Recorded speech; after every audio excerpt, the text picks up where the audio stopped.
Hi, my name is Tom Heffel, and this channel is all about helping students learn chemistry. I've been doing this for 25 years, so if you find this information helpful, please give it a like and subscribe.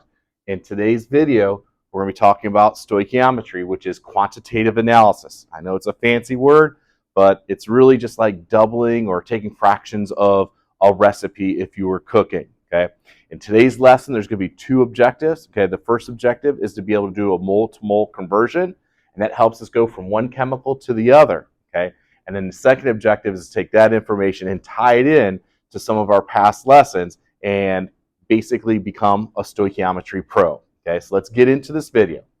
So whenever we're given a balanced chemical equation, I basically consider this kind of like the recipe card if we were cooking.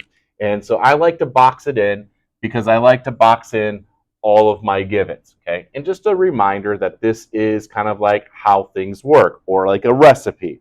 It basically is telling us if we have 4 moles of iron, it's going to react with 3 moles of oxygen to make 2 moles of iron oxide. Okay, sometimes I'm going to call this ferric oxide, sometimes I'm going to call this iron oxide in this video. So what we're doing is, what if we don't have 4 moles of iron, or what if we don't have 3 moles of oxygen? What's going to happen then? Okay, so the first part of today's lesson is to do that mole-to-mole conversion. So let's get into the first problem, and it's kind of easy. I think you'll see it, but I'm more interested in the setup than actually the answer. Okay, so the first problem is going to give me a prompt that tells me, well, what if I have 8 moles of iron? Okay, and I want to show you how to do the setup for a mole-to-mole conversion. So this problem is going to end up asking about the moles of oxygen and about the moles of iron oxide. So if I read the prompt, the givens here, and then the question's asking about moles of oxygen and moles of iron oxide.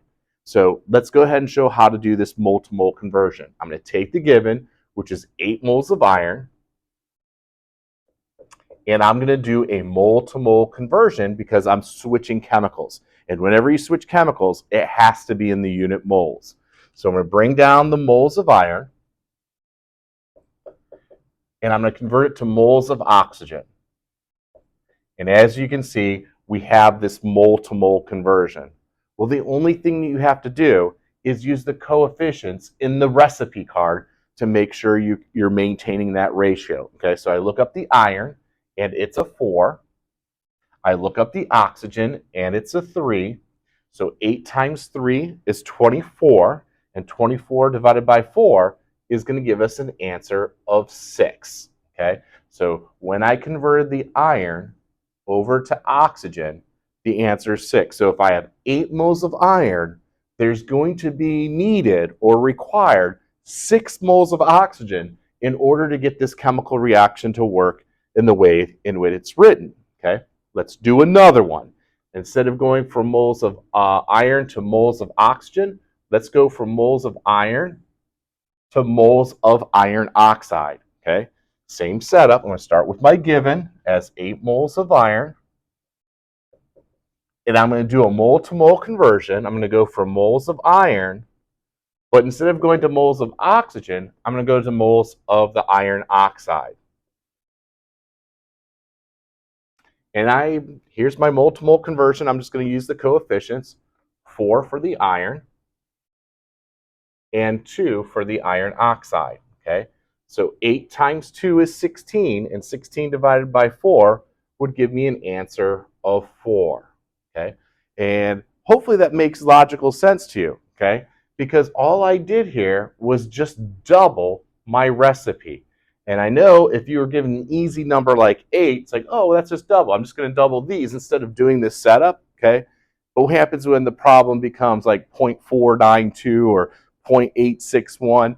You might have to do the setup, okay, in order to get that answer. Okay. In addition, this setup is going to be used as part of a bigger problem that we're going to talk with that second objective for today's lesson. Okay, so I just wanted to show you how to do a mole-to-mole conversion with an easy number where you probably already know the answers, just to prove that this setup is legit. Okay, so let's do one that might be a little bit more challenging. That we're going to use the same recipe, okay, same balanced chemical equation, But this time, we're not going to use a whole number, okay? We're going to use something that's a little bit more challenging. Like, what happens if the prompt said we had 0.872 moles of oxygen, okay? And in this problem, they want you to calculate the moles of iron and the moles of iron oxide. So go ahead and try to pause this video if you want to try to do each of these problems. And then when you come back, I'll be working on the problem. So if we take 0.872 moles of oxygen and we want to convert that over to iron, we're going to do this mole to mole conversion because we're switching chemicals. So moles of oxygen into moles of iron, and the ratio is 4 to 3. 4 for the iron and 3 for the oxygen. Okay, so in my calculator, I'm going to take 0.872 times 4 divided by 3, and if we do that work, the answer comes out to be 1.16 moles of iron. What this means is if I want 0.872 moles of oxygen to react, then I'm going to be required to have 1.16 moles of iron to go with it. In fact, the 1.16 to 0.872 is a 4 to 3 ratio, just with different numbers. Okay. Of course, we also want to figure out how much iron oxide would be produced if I had both of those things and they reacted. So I'm going to take the 0.872 moles of oxygen, and I'm going to do a mole to mole conversion again, moles of oxygen into moles of iron oxide this time. And this is going to be a 3 to 2 ratio, 3 for the oxygen and 2 for the iron oxide. 0.872 times 2 divided by 3 is going to give you a number of 0.581 moles. So like I said, okay, doing this setup makes things easy because I don't think you can just kind of figure out what factor this is between the recipe and from the givens. Okay, so if we were given 0.872 moles of oxygen, I would need 1.16 moles of iron to go with it. And if they reacted, I would produce 0.581 moles of this compound, iron oxide. Okay, so that's the first objective, how to do a mole-to-mole conversion. Okay, well, when we do this mole-to-mole conversion, that means we're switching chemicals. Well, what happens if I wasn't in the unit moles? Okay, our second objective is to kind of tie this with some of the old stuff that we've done. Okay, for example, what if the given wasn't in the unit moles and instead it was in the unit of grams? What if I had 3.02 grams of iron, and I wanted to figure out the grams of each of these? Well, to go from grams of iron to grams of oxygen, you're switching chemicals. So that means you have to do a mole-to-mole conversion somewhere. And that's the stuff that we learned in the first objective of today's lesson. So what we're going to have to do is we're going to have to convert these grams into moles, then do the mole-to-mole conversion that I was just talking about, okay, and then convert it back to grams. So it's going to be a 3-step process. Grams to moles to moles, and then moles back into grams. I'm going to model the first one for you, okay, and I want to see if you can do the second one, okay. So the first one, we're going to go from grams of iron, okay, into grams of oxygen. So I'm going to take 3.02 grams of iron, and the first step that I'm going to do is I'm going to convert the grams of iron into moles of iron. Grams of iron into moles of iron. This is something that we've done in a previous lesson, okay? And this is where you have to use the molar mass. So I look on a periodic table, I look at the molar mass of iron, and I find out that the molar mass of iron is 55.8 grams per mole, okay? That's our first step, is to get it into moles. Then it's to do what we just learned, the mole-to-mole conversion. So I'm going to go from moles of iron into moles of oxygen, okay? So in our first step, the grams of iron cancels out, and then the second step looks like the stuff that we were just doing. And whenever you have a mole-to-mole conversion, remember, we're just using the coefficients in the balanced chemical equation. It's going to be a 4 for the iron, and it's going to be a 3 for the oxygen, and this gets us into the unit of moles. So the moles of iron cancels out, and we're in the unit of moles of oxygen. Well, this question's not asking about moles of oxygen, it's asking about grams of oxygen. So we're going to have to put it back into grams. So moles of oxygen into grams of oxygen.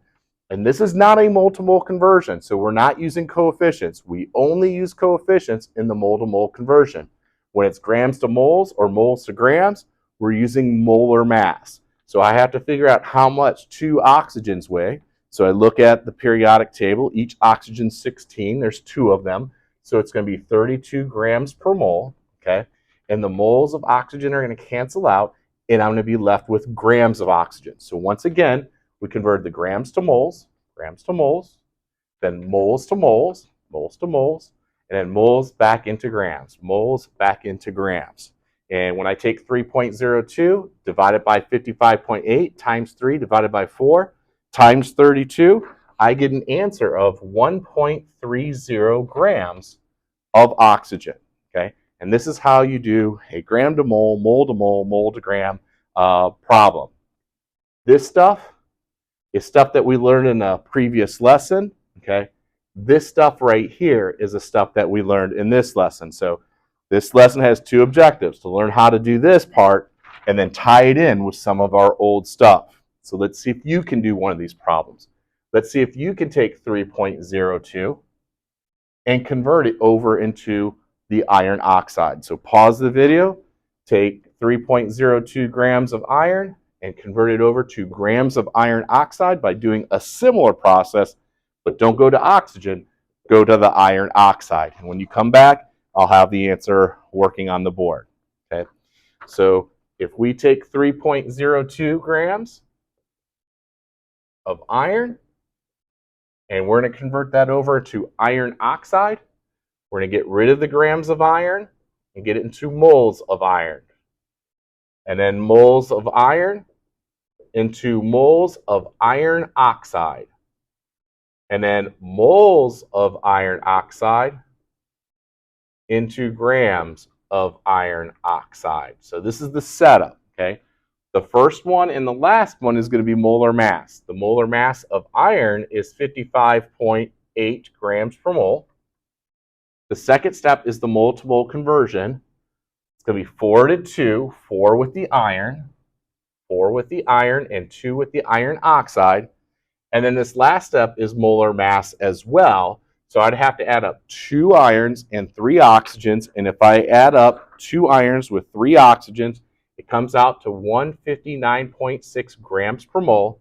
And if I do this math, 3.02 divided by 55.8 times 2 divided by 4 times 159.6, I get this answer of 4.32 grams of iron oxide. So 3.02 to 1.30 to 4.32 in the unit grams is the same thing as a 4 to 3 to 2 mole ratio. Okay, so this is how you become a pro at stoichiometry. Okay, and just for giggles, we can just make sure that everything works out. Okay, we could take this 1.30 and we could convert it over to iron oxide and we should get the same answer. So let's do a quick double check to make sure that works out. 1.30 grams of oxygen. We're going to go from grams of oxygen to moles of oxygen to moles of the iron oxide, and moles of iron oxide into grams of iron oxide. And this is molar mass. 2 oxygens is 32 grams per mole. Mole to mole, that's where we look at coefficients. It's a 3 to 2 ratio, 3 with the oxygen. So 3 with the oxygen, 2 with the iron oxide. And then the molar mass is still 159.6 grams per mole. So go ahead in your calculator and take 1.30 divided by 32 times 2 divided by 3 times 159.6. And how about that? You still get this 4.32 grams of iron oxide, because this ratio right here in grams is the same ratio as 4 to 3 to 2 in the unit moles. So what stoichiometry basically is saying, hey, if you have a certain amount that you start with that's different than what the balanced chemical equation, this is how it works out, okay? Kind of like if you're making cakes, okay? Kind of like the more cake mix and eggs you have together, the more cakes you'll make, if that makes sense. So stoichiometry, it's just like cooking. And if this information in this video has helped you become a stoichiometry pro, please give it a like and subscribe. Even a comment at the end really helps the YouTube algorithm send this information out to other students that might be interested in learning chemistry.